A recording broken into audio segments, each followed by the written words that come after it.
بسم اللہ الرحمن الرحیم۔ میں ہوں محمد ضیاء الحق نقشبندی، پروگرام دین و دنیا کے ساتھ حاضر خدمت ہوں۔ خواتین و حضرات، آج ہم نے ایک بہت بڑے اللہ کے نیک بندے کی بات کرنی ہے، جن کو سلطان الہند بھی کہا جاتا ہے،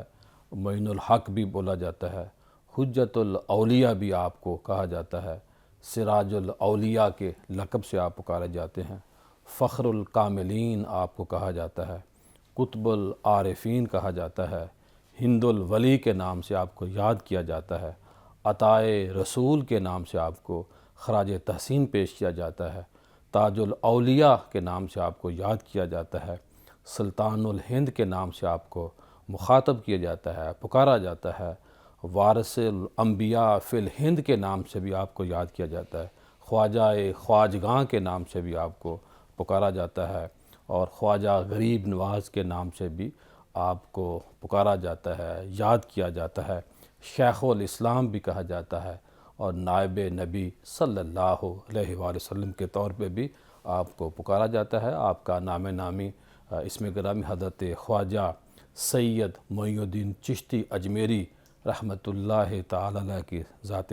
گرامی۔ میرا مراد آج کا جو موضوع ہے، 6 رجب آج کے دن آپ کا وصال ہوتا ہے، اور لکھنے والے لکھتے ہیں، بولنے والے بولتے ہیں کہ جب آپ کا ظاہری طور پہ وصال ہوا تو ان کی پیشانی پہ ایک تحریر نمودار ہوئی۔ وہ تحریر کیا تھی؟ یہ اللہ کا دوست تھا، یہ اللہ کا بندہ تھا، اور اللہ کی محبت میں فوت ہو گیا۔ یعنی کہ پوری زندگی انہوں نے اپنی زندگی کا ایک ایک لمحہ جو ہے اس کو قیمتی بنایا،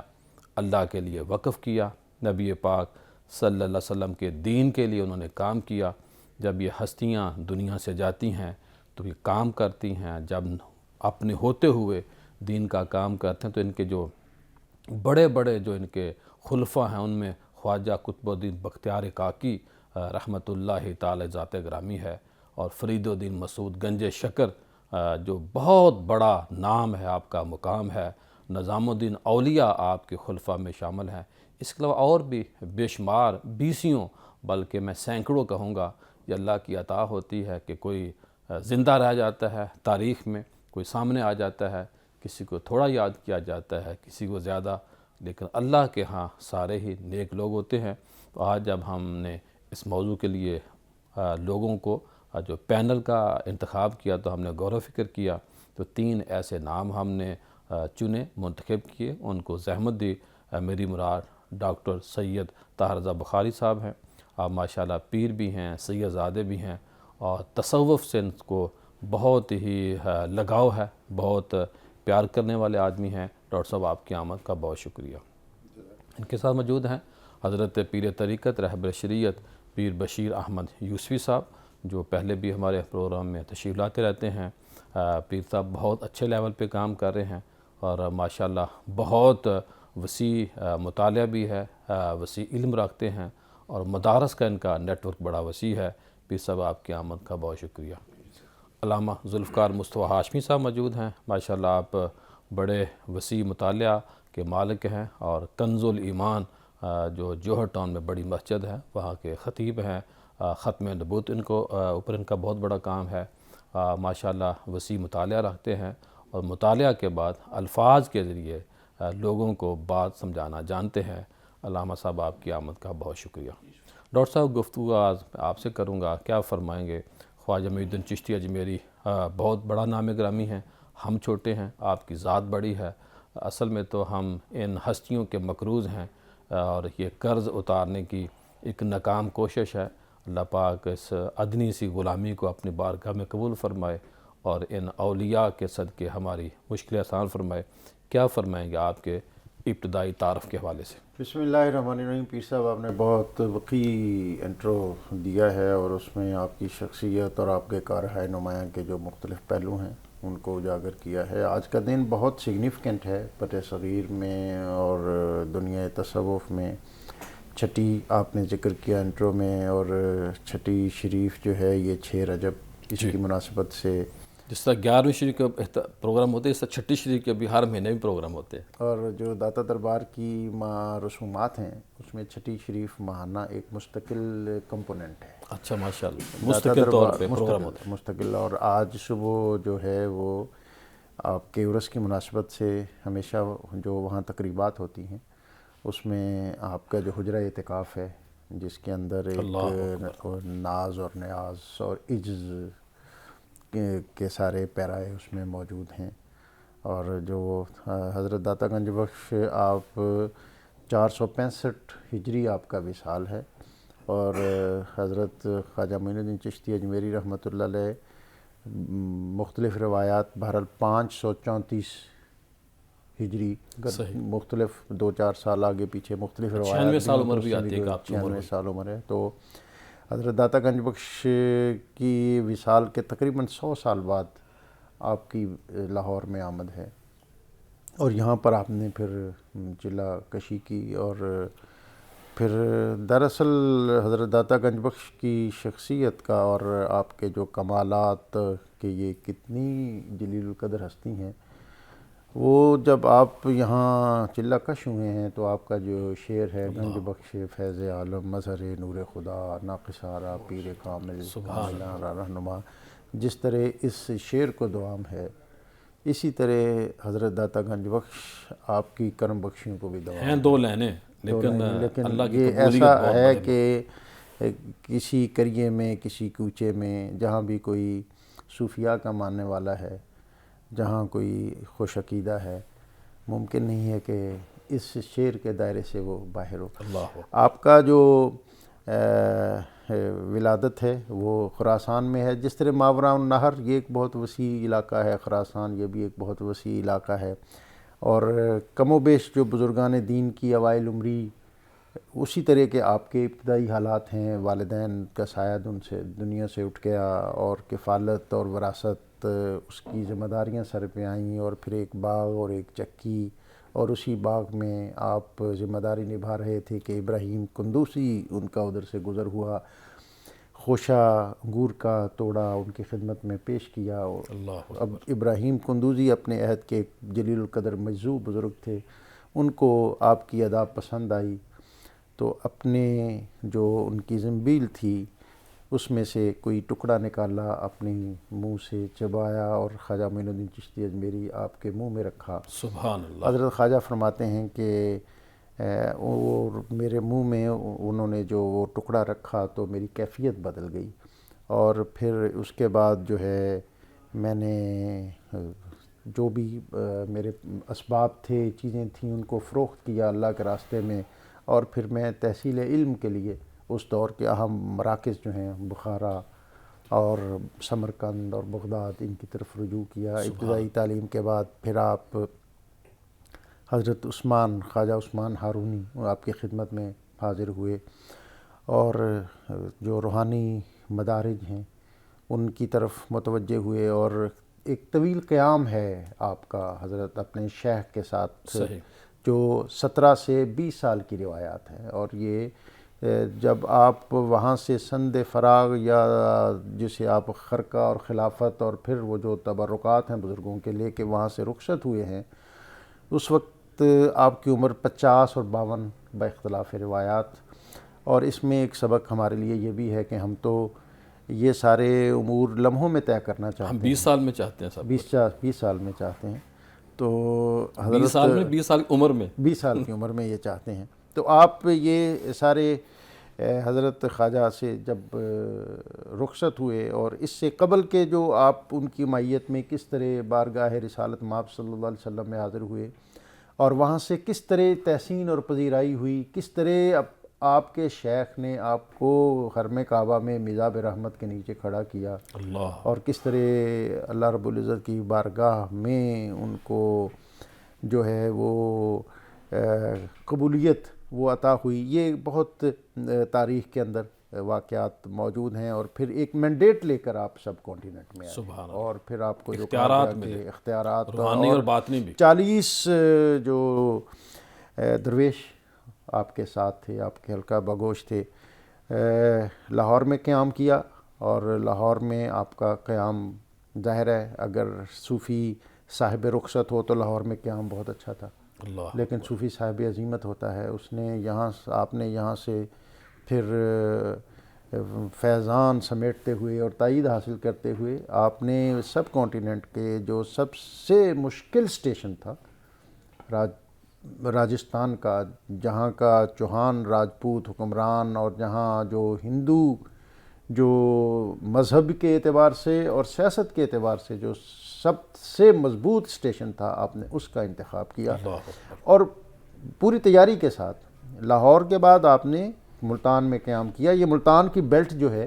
یہ ثقافتی طور پر اس ایریے کے ساتھ میچ کرتی ہے، تو آپ نے وہاں کا کلچر، وہاں کی تہذیب، وہاں کی سویلائزیشن، لینگویج، اور اگر ان چیزوں کو آپ دیکھیں، اسوہ رسول صلی اللہ علیہ وسلم کا آپ مطالعہ کریں تو آپ کو وہ سارے پیرائے اور دورانیے اور وہ خطوط جو یہ دعوت اور تبلیغ کی سعی ہے اور مراحل ہیں اس میں آپ کو نظر آئیں گے۔ نبی اکرم رسول محتشم صلی اللہ علیہ وسلم نے حضرت زید بن ثابت کو حکم دیا تھا کہ عبرانی سیکھو، اللہ اکبر، تو آپ زبانیں سیکھو۔ تو یہاں سے پھر آپ ایک روایت کے مطابق دہلی سے ہوتے ہوئے اجمیر پہنچے اور پھر آپ نے اجمیر میں طویل قیام کیا۔ یہاں کم و بیش آپ کا قیام 30 سال کے قریب بیان ہوا ہے، اور جیسا آپ نے بھی بات کی کہ 90 سال کی عمر میں آپ 90 سے زائد سال کی آپ کی عمر ہے، تو بر صغیر کا جو تہذیبی اور تاریخی حوالہ ہے اسلامی سطح پر، وہ حضرت خواجہ معین الدین چشتی اسلامی اور روحانی، آپ ان کے نام کے بغیر مکمل نہیں ہو سکتا۔ اور بہت اہم بات کہی تھی خلیق نظامی نے، جو وائس چانسلر تھے علی گڑھ یونیورسٹی کے، انہوں نے کہا تھا کہ بر صغیر کے سب سے بڑے سماجی انقلاب کے بانی خواجہ معین الدین چشتی اجمیری تھے۔ اللہ اکبر، اللہ اکبر۔ پروگرام کا سلسلہ جاری ہے، ملتے ہیں بریک کے بعد۔ بریک کے بعد خوش آمدید۔ آج ہم بہت بڑے اپنے وقت کے ولی تھے، بہت نیک ان کا نام تھا، مقام تھا، جن کو ہم خواجہ غریب نواز کے نام سے بھی پکارتے ہیں۔ آج ان کا عرس ہے اور اس عرس کے موقع کی مناسبت سے ہم آپ کی ذات کو خراج تحسین پیش کر رہے ہیں۔ جناب پیر صاحب کیا فرمائیں گے اگر میں آپ سے پوچھوں کہ آپ کے اساتذہ کون کون سے تھے، آپ کے خلفاء کی جو لسٹ ہے، کچھ تو میں نے نام بتائے، تو آپ کیا فرمائیں گے؟ بسم اللہ الرحمن الرحیم، الصلاۃ والسلام علیک یا سیدی یا خاتم النبیین۔ محترم جناب پیر ضیاء الحق نقشبندی صاحب، بڑا موقع کے ساتھ آپ نے عظیم الشان موضوع منتخب کیا ہے، اور مجھ سے پہلے محترم ڈاکٹر صاحب نے بڑا تفصیلی طور پر جائزہ بھی پیش کر دیا۔ ان کے اساتذہ میں اگر ہم نظر دوڑائیں تو بہت سے اولیاء اللہ سے انہوں نے فیوز و برکات حاصل کیے جی، اور غوث اعظم پیران پیر شیخ عبد القادر جیلانی رضی اللہ تعالیٰ عنہ، ان کے ساتھ آپ کی خاندانی نسبت بھی تھی۔ آپ کی والدہ اور غوث اعظم یہ حضرت عبداللہ حنبلی کی پوتے ہیں، دونوں نسبت سے چچا زاد بہن بھائی لگے۔ 550 ہجری میں بغداد شریف میں غوث اعظم کی ان سے ملاقات ہوئی، تو آپ کو دیکھ کر انہوں نے فرمایا کہ اللہ آپ کے ذریعے لاکھوں لوگوں کو فیض یاب کرے گا۔ اللہ لیکن نسبت جو روحانی طے ہوئی حضرت عثمان ہارونی رحمۃ اللہ تعالیٰ کے ساتھ تھی۔ جب ان کی بارگاہ میں گئے تو دل میں جو ولایت کا ایک ذوق تھا اور ولی اللہ کی جو صفات تھی وہ آپ میں دیکھ کر دل بے چین ہوا، اور پھر دوسری طرف بھی ایک اعلیٰ منصب پر فائز اللہ کے ولی تھے۔ جیسے ہم عام دنیا میں یہ بات سنتے ہیں نا کہ ہیرے کی پہچان جوہری کو ہوتی ہے، تو حضرت عثمان ہارونی رحمۃ اللہ تعالیٰ نے جب معین الدین چشتی اجمیری علیہ رحمہ پر نظر ڈالی، پہچان لوہار کو کیا؟ ہاں جی بالکل ایسے ہی جی، جوہری کو ہی اس کی پہچان ہوتی ہے، تو انہوں نے ایسی اپنی نظر عنایت کی کہ ان کا دل ان کی طرف مائل ہوا۔ پھر ان کے ساتھ ابھی آپ نے سماعت کیا کہ ایک عرصہ ان کے ساتھ گزارا اور انہوں نے فیوز و برکات سے نوازا۔ پھر آگے ان کو اجازت جب دی گئی تو پھر بڑے بڑے وقت کے ولی آپ کی خلافت میں خلیفہ کے منصب پر فائز ہوئے، جن میں بہت بڑا نام قطب الاقطاب قطب الدین بختیار کاکی رحمۃ اللہ تعالیٰ کا نام سر فہرست ہے۔ انہوں نے آپ کے ساتھ بہت وقت گزارا اور حج کے موقع پر بھی آپ کے ساتھ رہے۔ ایک دن آپ نے ذوق میں آتے ہوئے فرمایا، قطب الدین اور صوفی حمید الدین صاحب مانگو کیا مانگتے ہو؟ تو عرض کیا حضور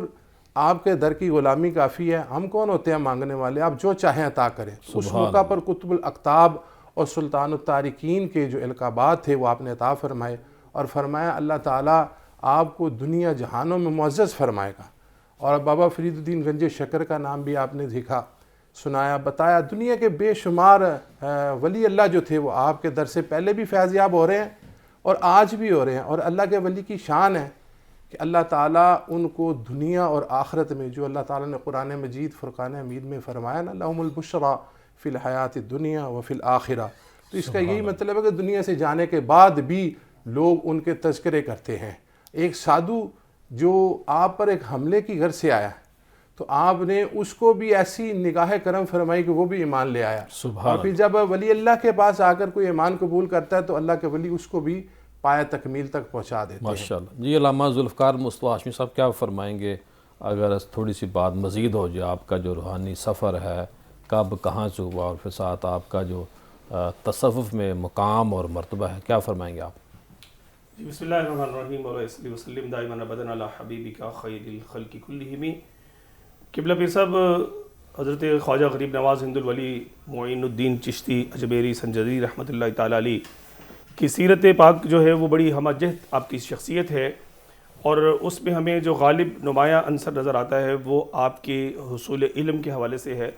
آپ کے سید نگاروں نے لکھا کہ آپ نے کم و بیش اپنی عمر کے 77 برس جو ہے وہ تحصیل علم میں اور مختلف اسفار میں، جس میں آپ نے روحانی اور دیگر ظاہری علوم جو ہے ان کا اکتساب کیا، اس میں گزارا. اور مختلف شیوخ سے آپ نے اکتساب فیض کیا. بڑی ننھی عمر تھی کہ آپ کے والد گرامی کا وصال ہوا، اور پھر کچھ ہی دیر کے بعد آپ کی والدہ بھی جو ہے وہ داغ مفارقت دے گئیں. تو اس کے بعد آپ کا جو پہلے جاری تھا بچپن سے تحصیل حصول علم کا جو سفر جاری تھا، اس میں کچھ تعطل بھی آیا، کیونکہ آپ نے اپنے والد گرامی کی طرف سے وراثت میں چھوڑا گیا باغ، اس کی دیکھ بھال کرنا شروع کر دی. اور جیسے کہ ڈاکٹر صاحب نے بتایا کہ حضرت شیخ ابراہیم قندوزی رحمۃ اللہ تعالیٰ علیہ کا وہاں سے بتقاضۂ الہی جو ہے وہ حکم الہی وہاں سے گزر ہوتا ہے. آپ اپنے زمانے کے مجذوب ولی تھے، بس ان کی نظر ان پر پڑنی تھی اور ان کی دل کی دنیا بدل گئی. اور آپ نے جب ان کی خدمت کی، انہوں نے بدلے میں اپنی گدڑی جو تھی اس میں ہاتھ ڈالا اور اس میں سے ایک سوکھا روٹی کا ٹکڑا نکال کے اسے چبایا، اور چبا کر حضرت خواجہ معین الدین چشتی اجمیری رحمۃ اللہ تعالیٰ علیہ کے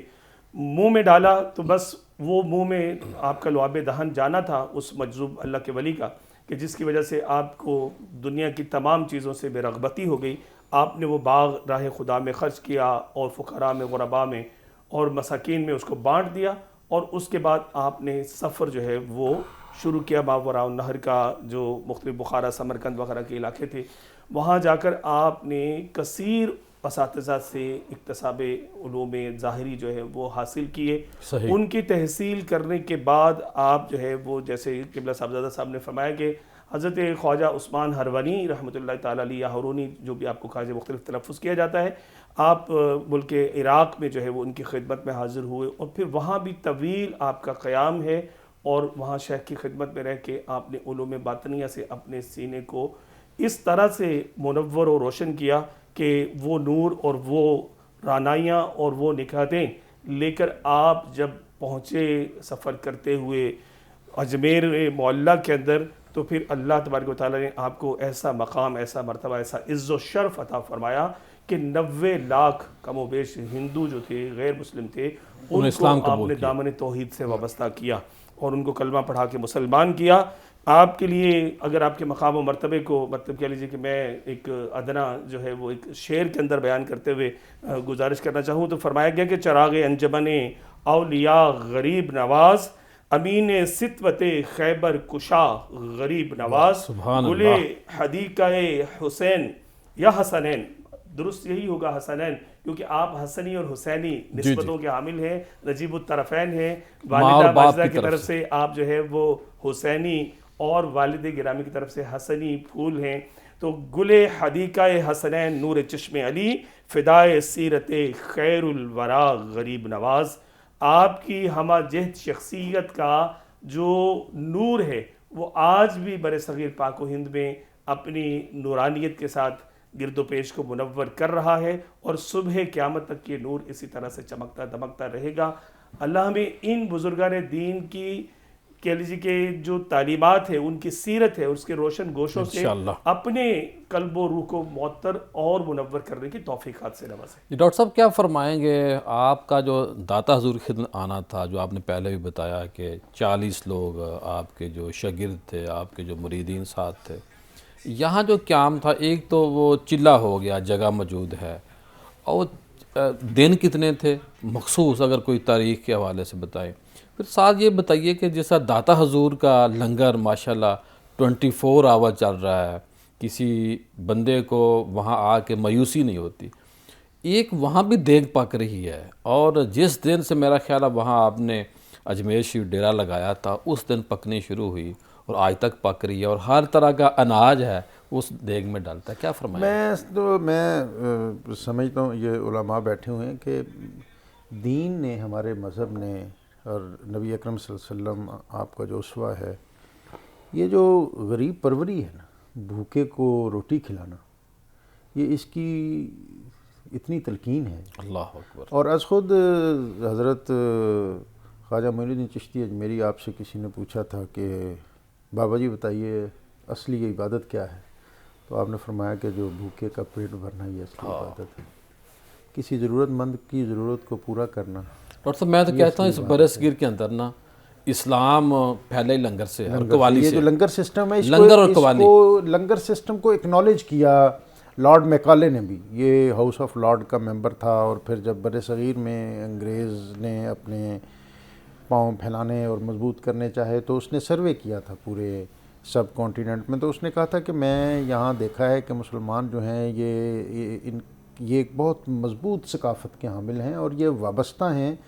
یہ خانقاہوں کے ساتھ، اور خانقاہیں جو ہیں یہ ہب ہیں ان کے اسپرچول اور انٹلیکچول، تو یہاں سے ان کو طاقت اور توانائی ملتی ہے۔ اگر ان کو آپ، یعنی اس نے ہاؤس آف لارڈ میں یہ کہا تھا کہ ان کو ماتوب اور مغلوب رکھنا چاہتے ہیں، تو جب تک اس سسٹم کو آپ تباہ نہیں کریں گے، ڈسکنیکٹ نہیں کریں گے ان کو ایک دوسرے کے ساتھ، اس وقت تک آپ ان پر غالب زیادہ دیر تک نہیں رہ سکتے۔ تو یہ جو ہم دیکھتے ہیں، جو میں نے فرقے بن گئے بات انگریز کی کی پلاننگ کہ کی۔ سماجی انقلاب جو ہے، یہ سماجی انقلاب کی جو بنیاد ہے وہ یہ دسترخوان تھا، کہ یہاں کا جو طبقاتی نظام تھا وہ اتنا سٹرونگ تھا کہ جو یہاں کا نیچ ہے، شودر ہے، وہ اگر اس کے کان میں یہاں ہندو غالب جو تھے تو ان کے جو برہمن کے جو امور ہیں یا ان کی مقدس کتاب، اس کے کوئی وید ہیں، اگر اس کے کان میں پڑ جاتے تھے تو وہ اس حکم تھا کہ اس کی سماعت کو ختم کر دیا جائے۔ اللہ اکبر۔ اور یہ البیرونی نے بڑا تفصیلی اپنا جو یہاں، اور یہ محض کوئی رسم نہیں بلکہ ان ساری چیزوں کو قانون کا درجہ حاصل تھا، یہ اکٹھے بیٹھ نہیں سکتے تھے، ان کے درمیان اتنا بوجھ تھا جو، اور اگر آپ اس کو کمپیئر کرنا چاہیں تو مکہ مکرمہ کے اندر جو حضرت بلال حبشی یا جو اس عہد کی جو غلام تھے ان کے ساتھ جو سلوک ہوتا تھا، تو یہاں آ کے ان صوفیہ نے کیا کیا کہ جو لنگر، جو دسترخوان راستہ کیا، اس میں وہ معاشرے کا پسماندہ طبقہ جس کو انسان ہونے کا درجہ بھی میسر نہیں تھا، اللہ اپنے ساتھ بٹھایا، اور وہ لقمہ جو اپنے منہ میں ڈالا اپنے سے پہلے اس کے منہ میں رکھا، اللہ اور ان کو اسلام کی وہ جو عزت عظمت اس کی بنیاد ہے کہ تقوی، اس کی بنیاد پر عزت دی، اور جو شرف آدمیت جو جس کے سبب ایک عظیم کوئی دین مذہب نہیں پوچھا کسی سے۔ اور یہ بڑی دلچسپ آپ نے بات کی، ابوالحسن خرقانی کی خانقاہ پہ اب بھی لکھا ہوا ہے اللہ اکبر۔ کہ اس دروازے سے داخل ہونے والے کے لیے اس سے مذہب اور ملت نہ پوچھو، سب سے پہلے اس کے آگے دسترخوان بچھا دو۔ واہ واہ واہ، اور اور جو پاس بیٹھے گا تو مسلمان بھی اور ہو جو جائے گا۔ دلچسپ بات اس سے آگے ہے، انہوں نے کہا کہ جس وجود کو اللہ نے جان دینے کے قابل سمجھا ہے، اللہ نے جس وجود کے اندر جان ڈال دی ہے، ابوالحسن کو یہ زیب نہیں دیتا کہ وہ اس سے نان اللہ، یعنی روٹی روکے۔ تو یہ، اور میں ابھی مجھے یہ ذہن میں آ گیا، نبی اکرم رسول محتشم صلی اللہ علیہ وسلم ہجرت فرما کے جب آپ قباء میں تھے تو عبداللہ بن سلام یہود کے علماء میں سے تھے، آئے اور کہتے ہیں میں پہلا تاثر، بڑا معروف جو آپ کا جملہ ہے کہ